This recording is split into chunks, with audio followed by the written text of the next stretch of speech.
how can you protect what your business is actually doing. It's not if you're going to get sued, it's when, and it's how many times. Every new step that your business takes, it's very exciting, but it also opens you up to liability, and we want to make sure that you're protected there. As lawyers, we are essentially professional firefighters. As I like to say, we're either putting out the fires, the problems, right? Or we're preventing them. So, in how to legally protect your six-figure business, a bit of it is just preventative. So, we're going to jump into this right away. We're at Delgado Entertainment Law. We do business law combined with intellectual property, and we represent six and seven-figure businesses. So, Josh, what is the first way that a business owner can protect their six-figure business? Now, this is kind of a trick answer, but the first one is to actually protect yourself while you're running your business from the liability that the business might incur. We always talk about limited liability companies. This is a great place to start the beginning of your business venture because it creates a quite literal liability shield, a legal liability shield around you because you have personal assets, personal bank accounts, cars, houses. And so by creating, for example, an LLC or a corporation, you are insulating yourself from personal liability. Yeah, we want to protect your personal assets to make sure that whatever the business does, and if the business should get in trouble with anyone, that you are personally protected and nothing that happens to the business affects you beyond that. Especially for some of our bigger businesses, it's not if you're going to get sued, it's when, and it's how many times, and it's how long is the litigation going to go on for. So, a little bit in thinking through this as well is just making sure that you are, for example, running your company like a real company, because there are ways to get through, let's say, the liability shield of a corporation, of an LLC, to your personal assets, right? So, us as litigation attorneys, sometimes we have to look at this and we go, well, if someone is using a company like a shell corporation, meaning it's like pretend, maybe they don't have a business bank account, maybe they don't have an operating agreement. So, ways that we look on literally protecting you as the business owner is making sure you have the company set up, properly registered, but then you have corporate formalities that you abide by. Yeah, some things that you're going to want to avoid here are things like what they call commingling of funds. That's mixing your own personal assets with the business assets, because that's just going to confuse to a court down the line whether or not the business is the same as you. There's a legal theory. It's piercing the corporate veil. So, just meaning that if you happen to be using your personal account for business expenses, right? So, you never set up a business bank account and you're using your own personal account, well, that gives an argument to the other side that, again, it's a shell corporation. So, we want to make sure that you are protected personally. So, that's why we say at a minimum, set up your LLC, set up your corporation, and then have the additional formalities such as an operating agreement, bylaws. If you're needing legal help, feel free to reach out to Delgado Entertainment Law, which is my firm. We offer free case evaluations with our case manager. So just meaning you don't have to make any kind of commitment. We'll just see how we can help you. Feel free to call us. You can text, you can email. We look forward to hearing from you.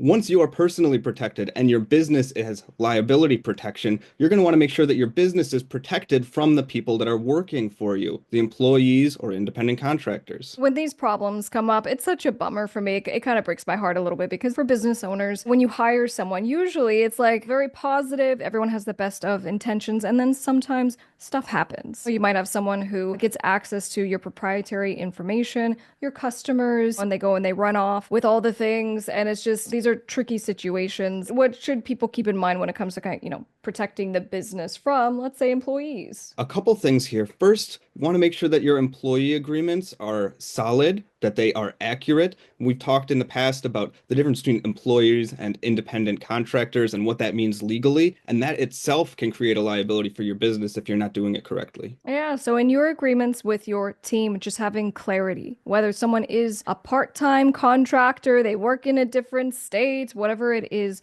for me, the thing I care about the most for businesses, for example, ownership of what's being created. This is missed so much because you find someone who's super talented, you bring them on the team, they're making your website, they're designing all this stuff, and you forget to have a contract signed that says, yeah, I'm paying you, but I own everything as the business owner. And if you didn't do that, that person may have a claim now that they own what was created. And so we don't want you in that situation because now you have to sue and spend hundreds of thousands of dollars and just avoid these unnecessary headaches. You can totally avoid these things by having, for example, clear policies on what employees are supposed to do and say an employee handbook guidelines so they know what they're supposed to do and what they're not allowed to do so that when it comes time to terminating an employee who has done something wrong, you're able to do so. Yeah, and then also you as a business owner and also articulating this to your team because it might not be you, right? You're running a six-figure business and so you have someone who's helping with your operations. Making sure that your team is also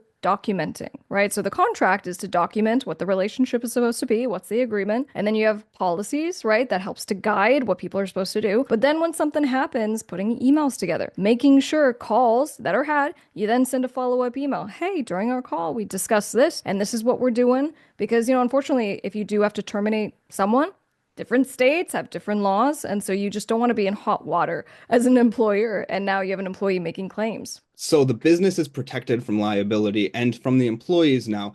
We want to protect the business's assets, and one of those assets is intellectual property. I promise, as someone who, and as our firm helps with so many business acquisitions and mergers, that one of the most valuable things for your business is your IP, your trademarks, your copyrights. So just meaning like your name, your brand, your logo, the assets, your digital assets. It not only becomes important if you ever may want to sell, but also for licensing purposes. And so, you want to move to protect this, but it goes really into all the other things that we've talked about, which is how are you protecting your IP? An IP can be a couple different things to a business. So, in some senses, it can be an asset that makes you money, something that you can get money from licensing deals for. But in another sense, it'll let you protect your business itself with the trademark, allowing you to protect your brand in the competitive marketplace. Yeah, and just remember, it's like step one, let's get the intellectual property, let's get your trademark filed at the federal level, let's make sure you have protection all around the United States, but then you have to enforce it. And you enforce it by actively monitoring, for example, when infringers pop up, so that you will file takedowns.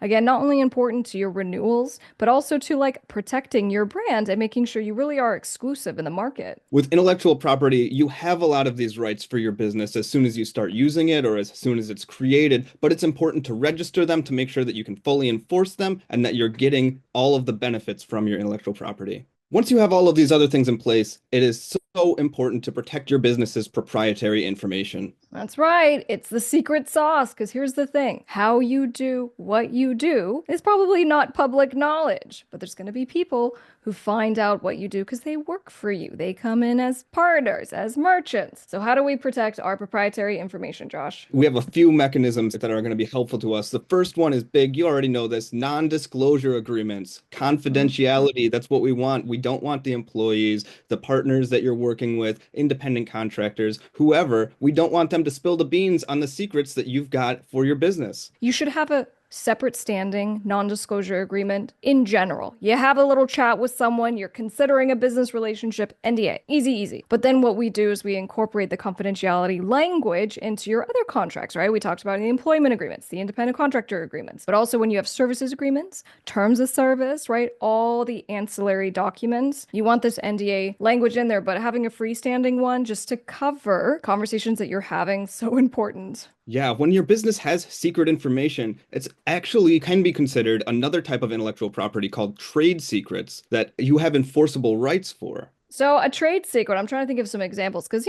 there's like Coke and Pepsi and they have their trade secret of their recipe. I think they have it in a vault. And half Yeah, of it's in one vault and the other half's in another vault. Have you heard that? right. If we wanted to make Coca-Cola, we would have no idea. But somebody knows how to do that, and that information is actually protected. Here's two things to consider. One is not only confidentiality language, but it's also the practice. This is so important. And like when you onboard someone into your company, making sure to articulate to them, this is the secret sauce, right? Because I don't know, just because it's in a contract doesn't mean they understood it. And then another really good practice for your company is having like an operations manual and articulating on the front page if it's to be considered confidential to only your team. Because again, you're probably going to have your policies and the ways that you do stuff spelt out. And do you want the whole world knowing about that. Yeah, to Crystal's point, it is so important to have these operations for your business spelled out because once you have your business in operation and you have the operation defined, then it's easier for you to protect it. Yeah, so look, operations, I can even speak, for the different businesses, that I have built, how important this is. But for our clients, including, for example, franchises that we represent, having it designated how your franchisee is supposed to run stuff, so important. But even just for if you're a mid-sized business, you're doing, at least six figures a year, you want to have these operations really, really clearly spelled out, for example, in an operations manual. Yes, and these can be protectable too. This can fall under trade secrets if it's a secret how you are operating. It can be potentially patented. Business processes are patentable. So these are other considerations to think about. How can you protect what your business is actually doing? So, taking everything together on how to legally protect your six-figure business, now you can see how everything kind of holistically works together. It's like as you're onboarding new team members, what's the process that they go through? How are you training them? But also thinking about the back end when things don't work out with employees and they leave the business and now people have been exposed to your secret sauce. How are you going to protect that? So that's where, your contracts, your operations, your policies become so, so important. Yes, every time you grow, every new policy that you put in, every new step that your business takes, especially for the first time, it's very exciting, but it also opens you up to liability, and we want to make sure that you're protected there. And we certainly can protect you. We do free case evaluations at Delgado Entertainment Law. So give us a call, email us. This is our bread and butter, and we look forward to helping you. And don't forget to subscribe. We'll see you on the next one.